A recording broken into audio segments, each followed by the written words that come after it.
दोस्तों, अभी जेमिनी का पहला वीडियो बना था जिसमें हमने आत्म कारक के बारे में डिस्क्राइब किया था। यानी आपकी सोल जर्नी को आत्म कारक प्लेनेट रिप्रेजेंट करता है। आज उससे छोटी डिग्री यानी नेक्स्ट डिग्री पे जो प्लेनेट हुआ आत्म कारक से, आत्म कारक सबसे बड़ी डिग्री का प्लेनेट, सेकंड हाईएस्ट प्लेनेट हमारा अमत्य कारक कहलाता है जेमिनी एस्ट्रोलॉजी में। अमत्य का मतलब मिनिस्टर, संस्कृत वर्ड है, और कारक का मतलब सिग्निफिकेटर। तो ये राजा के लिए मंत्री यानी एडवाइजरी के तौर पे काम करने वाला प्लेनेट होता है। एक प्रिडिक्शन जो भी जेमिनी एस्ट्रोलॉजी से ली जाती है उसमें इन चीजों को बड़ा महत्व समझा जाता है। अमत्य कारक जो भी प्लेनेट बना हमारा सेकंड हाईएस्ट डिग्री प्लेनेट बना, इसका काम है आपकी सोल को मार्गदर्शन करना। सोल मतलब आत्मा को, आत्म कारक को। तो आत्म कारक की मार्गदर्शक कौन करने वाला प्लेनेट है? वो हमारा अमत्य कारक है। इसको हम चीफ एडवाइजर भी बोलते हैं। और अमत्य कारक सबसे बड़ी बात है, इन दोनों को मिला के हमारी लाइफ जर्नी की प्रिडिक्शन बहुत आसान हो जाती है कि कौन सा व्यक्ति कैसी जिंदगी जिएगा। ये जैमिनी दृष्टि से दोनों को मिला के देखने पे पता लग जाएगा कि ये व्यक्ति राज करने आया है या जिंदगी भर स्ट्रगल करने आया है। वेल कनेक्टेड आत्म कारक और अमत्य कारक आपके जीवन के मार्ग को बहुत ही आसान कर देते हैं।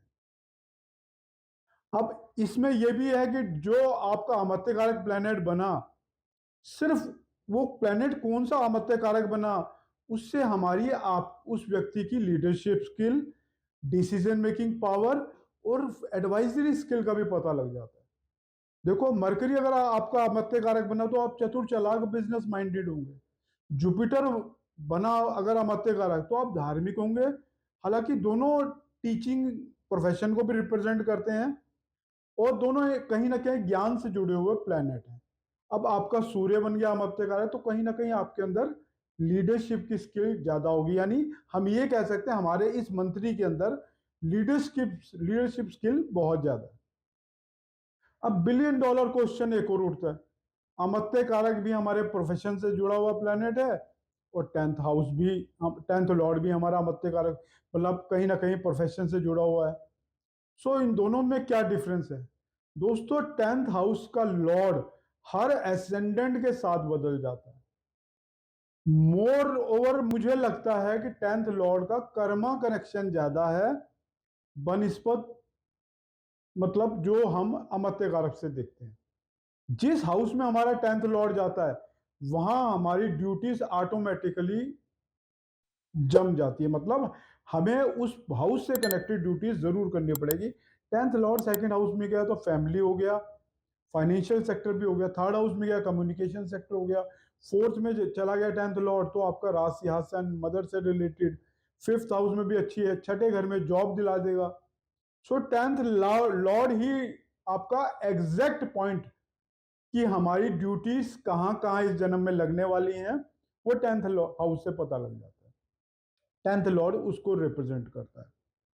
अब ये दोनों से तो हमने समझ में आ गया कि कैरियर, जो हमारा टेंथ लॉर्ड है वो कहीं ना कहीं कैरियर, प्रोफेशन और कहीं ना कहीं हमारी सोशल स्टेटस और नेम फेम और कर्मा, इससे रिलेटेड प्लैनेट है। जिंदगी में देखो, छठे छठे घर में गया तो कहीं ना कहीं लीडरशिप स्किल भी देता है। तो कहीं ना कहीं आप बड़े नेता भी बन सकते हो।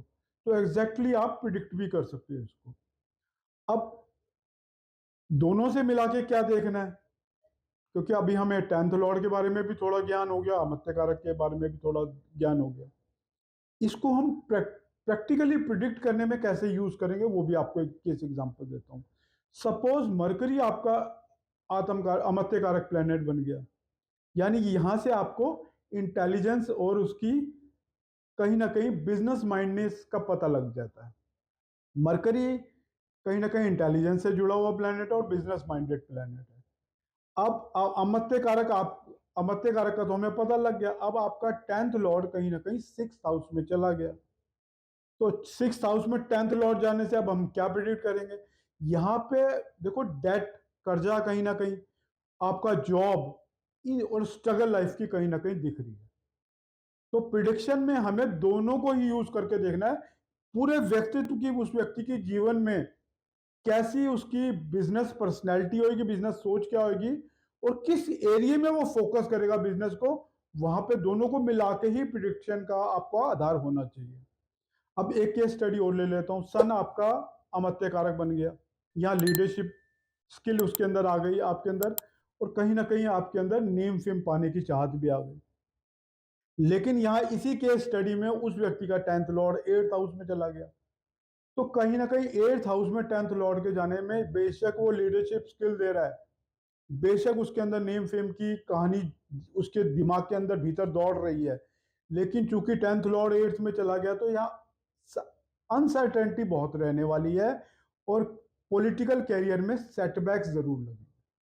अब यहाँ पे अमत्य कारक और आपका 10th लॉर्ड से हमें प्रिडिक्शन का एक बहुत बड़ा आधार मिल जाता है। अब देखो अब अमत्य कारक से कुछ राजयोग भी बनते हैं। अमत्य कारक और आत्म कारक का संबंध म्यूचुअली केंद्र में होगा, त्रिकोण में होगा, तो उनकी जीवन की लाइफस्टाइल को बता सकते हो। ऐसे व्यक्ति की अचीवमेंट्स थोड़ी बहुत इजी हो जाती है। इसी तरीके से 10th लॉर्ड वेल कनेक्टेड, अपने घर बैठा हुआ है, ऊंच में बैठा हुआ है, नीच में बैठा हुआ है, उससे आप उसकी कैरियर की स्टेबिलिटी सक्सेस की स्टोरी जान सकते हो। इसी तरीके 6 8 12 में चला गया 10th लॉर्ड, आपका कहीं ना कहीं स्ट्रगल को भी दिखाता है। इस पूरी सब घटना को मैं एक नए तरीके से देखता हूं, क्योंकि मुझे मोदी जी की कुंडली हॉरोस्कोप बहुत ही परफेक्ट लगती है एग्जाम्पल देने के लिए। अब यहाँ राजयोग की बात की, देखो मोदी जी की कुंडली में शनि उनका, मैं आपको कुंडली पीछे लगा देता हूं, तो शनि उनका आत्मकारक प्लेनेट है। तो शनि अगर आत्मकारक प्लेनेट बन गया तो ऐसा व्यक्ति बड़ा सिंसियर होता है अपनी ड्यूटीज का। मोदी जी एक सिंसियर पर्सनैलिटी है, जो देश के लिए उनके जो समर्पण मोदी जी के लिए देश के लिए है वो किसी आम नेता में नहीं होता। अब वीनस ही उनका अमत्य कारक है, वो भी 7th और 12th लॉर्ड होकर 10th हाउस में ही बैठा हुआ है। 10th हाउस से बड़ा राजयोग का कोई घर है? मैं आप सबसे पूछता हूं, इतनी बड़ी शख्सियत बनाने के लिए मोदी जी की कुंडली देखो, मोदी जी की कुंडली में देखो पराशरी राजयोग तो मैं बहुत बार बता चुका हूं, कुछ बीएनएन के भी राजयोग बता चुका हूं। जुपिटर सैटर्न आमने सामने है, जुपिटर वीनस आमने सामने है। 10th और 11th, चूंकि मरकरी रेट्रोगेट है, वो 10th और 11th का एक्सचेंज क्रिएट कर रहा है। अब जुपिटर का मरकरी सूर्य सबसे ही संबंध बना हुआ है, तो जुपिटर बहुत बड़ा यहाँ पर जीव कारक है। अब चूंकि अब बात आज जेमिनी एस्ट्रोलॉजी की करी है, तो सैटर्न वीनस का सबसे पावरफुल घर यानी 10th हाउस में इनका राजयोग क्रिएटेड है। दोस्तों, ना केवल एस्ट्रोलॉजी से उनके राजयोग का पता लग रहा है, उनकी डेट ऑफ बर्थ, चूंकि मैं न्यूमरोलॉजिस्ट भी हूं, 17 नंबर डेट ऑफ बर्थ है उनकी। 17 मतलब 1 और 7, यानी सूर्य और केतु। केतु का मतलब ध्वजा और सूर्य का मतलब गवर्नमेंट। देखो कहाँ कामयाबी मिली है, गवर्नमेंट की किस ऊंचाई वाली पोस्ट पे गए हैं। कहाँ से व्यक्ति का जर्नी कहाँ पे खत्म होती है, उनका चार्ट देखो, उनकी डेट ऑफ बर्थ देखो, आपको जो अकल्ट के थ्रू मार्गदर्शन आपको मिल सकता है, वो ज्योति जी मोदी जी की कुंडली बड़ी परफेक्ट एग्जाम्पल है। दोस्तों, मेरा वीडियो पसंद आए तो शेयर लाइक एंड सब्सक्राइब कीजिएगा। जेमिनी के बहुत सारे वीडियो आपके सामने आने वाले दिनों में मैं लेके आने वाला हूँ। धन्यवाद दोस्तों।